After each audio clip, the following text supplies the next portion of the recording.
غامدی صاحب، گزشتہ پروگرام میں آپ نے فرمایا تھا کہ زکوٰۃ کا جو نظام ہے اس کو ریاست کے زیر انتظام ہونا چاہیے. ایک تو یہ فرمائیے کہ اس کے معنی کیا ہے. مزید یہ بھی فرمائیے گا کہ یہ قرآن و سنت کی کسی نص پر مبنی ہے، کسی دلیل پر مبنی ہے، یا یہ آپ کا اپنا اجتہاد ہے؟ رسالت میں آپ صلی اللہ علیہ وسلم نے جو سنت زکوٰۃ کے بارے میں قائم کی ہے وہ تو یہی ہے کہ ریاست زکوٰۃ وصول کرے گی. نبی صلی اللہ علیہ وسلم جب مدینہ تشریف لائے اور ایک باقاعدہ ریاست کا نظم قائم ہو گیا تو آپ نے زکوٰۃ کی تحصیل کا نظام بھی قائم کر دیا. یہ بات بالکل درست ہے کہ یہ چونکہ ایک عبادت بھی ہے اور ریاست کا حق بھی ہے، تو اس وجہ سے اگر کسی جگہ نظم ریاست قائم نہ ہو اس وقت بھی مسلمان اسے ادا کریں گے. یعنی جہاں تک ریاست کے عام ٹیکسوں کا تعلق ہوتا ہے وہ تو ریاست موجود ہوگی، وہ لے گی تو دیے جائیں گے ورنہ عائد نہیں ہوں گے. یہ اللہ تعالیٰ کی طرف سے عائد کردہ ایک عبادت ہے، اور ہم اللہ کے حضور میں در حقیقت یہ نظر پیش کرتے ہیں جو اللہ تعالیٰ کے حضور سے اٹھا کر عوام کے لیے خاص کر دی جاتی ہے. تو اس وجہ سے اگر کسی جگہ نظم ریاست قائم نہیں ہے، جیسے کہ مکے میں قائم نہیں تھا، تو اس وقت بھی لوگوں سے کہا گیا کہ زکوٰۃ ادا کریں. جب نظم ریاست قائم نہیں ہے یا نظم ریاست لینے کے لیے تیار نہیں ہے تو ہم اللہ کے حق کے طور پر زکوٰۃ ادا کریں گے. لیکن اگر کسی جگہ مسلمانوں کا نظم ریاست قائم ہو جائے تو پھر یہ اس کی ذمہ داری ہے کہ وہ زکوٰۃ کی تحصیل کا بندوبست کرے، جیسے کہ خلفائے راشدین نے کیا، ان سے پہلے رسالت میں آپ صلی اللہ علیہ وسلم نے کیا. اس کے بعد بھی ایک لمبے عرصے تک مسلمانوں کی حکومتیں ہی لوگوں سے زکوٰۃ وصول کرتی تھیں اور پھر اپنے نظم میں اس سے تمام معاملات چلاتی تھی. یہ تو اصل میں اللہ تعالیٰ کی طرف سے اجتماعی زندگی کے حقوق کے طور پر ایک حق قائم کر دیا گیا ہے کہ ریاست کا نظم جہاں قائم ہوگا، خواہ وہ قبائلی سطح پر ہے، خواہ آج کی منظم ریاست کی صورت میں ہے، تو لوگوں کو جو کنٹریبیوٹ کرنا چاہیے اس کو اللہ تعالیٰ نے مقرر کر دیا ہے. جس طرح کے ٹیکس لگایا جاتا ہے اور یہ بتا دیا ہے کہ یہ میری عبادت ہے لیکن یہ لوگوں کا حق ہے جو ریاست کے حوالے کر دیا جائے گا. یہ سنت پر مبنی ہے، اور رسالت میں آپ صلی اللہ علیہ وسلم نے جو سنت اس کے بارے میں قائم کی ہے وہ ہم سب کے لیے واجب الاطاعت ہے. اصل قانون یہی ہے. حکومت نہ لے رہی ہو، نظم ریاست کوئی مطالبہ نہ کر رہا ہو تو پھر انفرادی طور پر زکوٰۃ ادا کر دی جائے گی، جیسے کہ اب ہم ادا کرتے ہیں. اسٹیٹ کا نظم اگر کسی جگہ پر قائم نہیں ہوتا تو وہاں پر پھر لوگ انفرادی طور پر اس کا انتظام کریں گے، انفرادی طور پر دیں گے، جیسے کہ میں نے عرض کیا کہ مکے میں لوگ دیتے تھے، اب بھی ہم اسی طرح دے رہے ہیں. اس وقت بھی صورتحال یہ ہے کہ بینکوں میں سے کچھ روپے پر تو زکوٰۃ ریاست کاٹتی ہے لیکن باقی اموال پر ریاست زکوٰۃ نہیں لیتی، اور اب تو بینکوں میں زکوٰۃ کاٹنے کے معاملے کو بھی اختیاری کر دیا گیا ہے.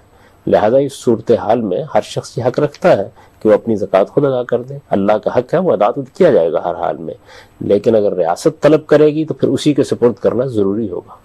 اچھا، جس طرح کہ ہماری اسٹیٹ ہے اور دنیا بھر میں ڈفرینٹ اسٹیٹس ہیں مسلمانوں کی، وہ اس حق کو عام طور پر استعمال نہیں کرتی، یعنی انہوں نے باقاعدہ اس کا ایک نظام قائم نہیں کیا ہوا، تو ان کو کیسے اس پر آمادہ کیا جائے؟ دنیا میں دیکھیے جہاں کہیں بھی لوگ موجود ہیں وہ اگر کسی چیز کے بارے میں متربع نہیں ہیں یا کسی چیز کو ٹھیک نہیں سمجھتے یا ان کا نقطہ نظر اس معاملے میں مختلف ہے تو آپ کیا کریں گے؟ آپ ڈائیلاگ کریں گے، آپ مذاکرات کریں گے، آپ دعوت دیں گے، آپ تعلیم دیں گے، آپ لوگوں کے شعور کو بہتر کریں گے. یہی طریقے ہیں. یہ جس طرح سے افراد کے بارے میں اختیار کیے جاتے ہیں بالکل اسی طرح حکومتوں کے بارے میں بھی اختیار کیے جاتے ہیں. حکومتیں کیا ہوتی ہیں؟ انسان ہیں. یعنی اگر شخصی حکومت ہے تو کوئی فرد نظم حکومت کو چلا رہا ہوگا، طبقاتی حکومت ہے کسی طبقے کے ہاتھ میں اقتدار ہوگا، جمہوری حکومت ہے تو پارلیمنٹ ہوگی جس میں لوگوں کے منتخب نمائندے ہوں گے. ان کے ذہن اور فکر کو آپ تبدیل کرتے ہیں.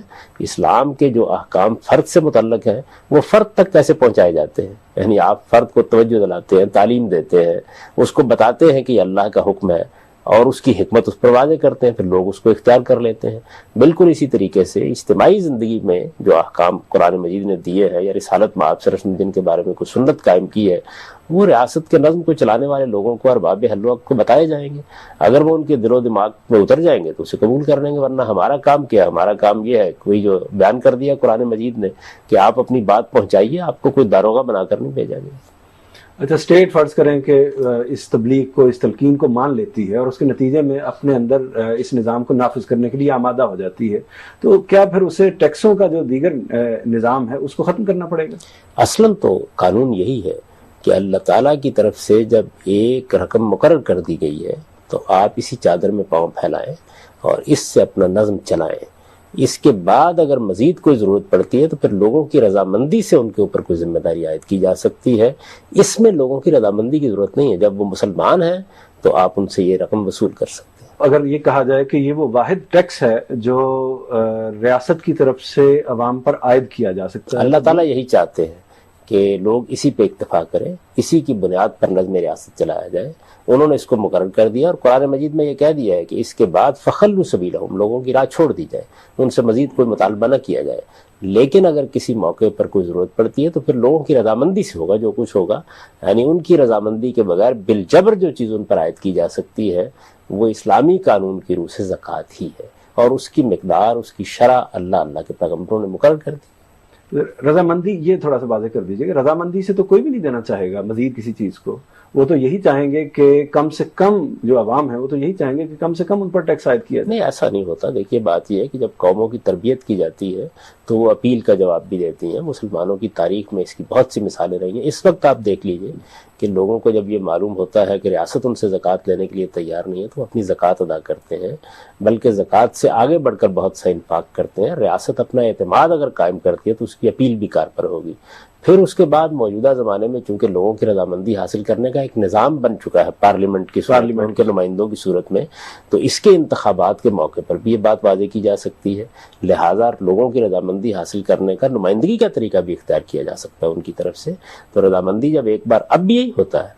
دیکھیے جب ٹیکس کے معاملے میں بہت بحث دنیا میں ہوئی، پہلے تو بادشاہ لگا دیتے تھے، جو مقرر کر دیتے تھے لوگ دیتے تھے. لیکن جب جمہوریت قائم ہوئی تو اس کے بعد امریکہ میں تحریک چلی کہ نو ٹیکسیشن وداؤٹ ریپرزنٹیشن، یعنی ہمارے نمائندے یہ طے کریں گے کہ ہمارے اوپر کیا ذمہ داری عائد کی جا سکتی ہے. تو اللہ تعالیٰ کا قانون یہ ہے کہ یہ زکوٰۃ ہے، یہ میں نے مقرر کر دی ہے، اس سے ریاست کا نظم چلائیے.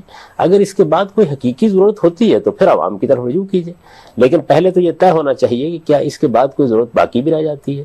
اصل میں لوگ زکوٰۃ کے نہ مصارف پہ جانتے ہیں، نہ زکوٰۃ میں جو وسعت پائی جاتی ہے موجودہ حالات کے لحاظ سے اس سے واقف ہیں. اگر ٹھیک اجتہادی بصیرت کے ساتھ یہ سارے معاملات ایک بار لوگوں پر واضح ہو جائے تو میرا خیال ہے یہ سوال ہی پیدا نہیں ہوتا. لیکن اگر کسی جگہ ضرورت ہو تو پھر لوگوں کی رضامندی کے حصول کا جو جمہوری طریقہ ہے وہ بھی اختیار کیا جا سکتا ہے.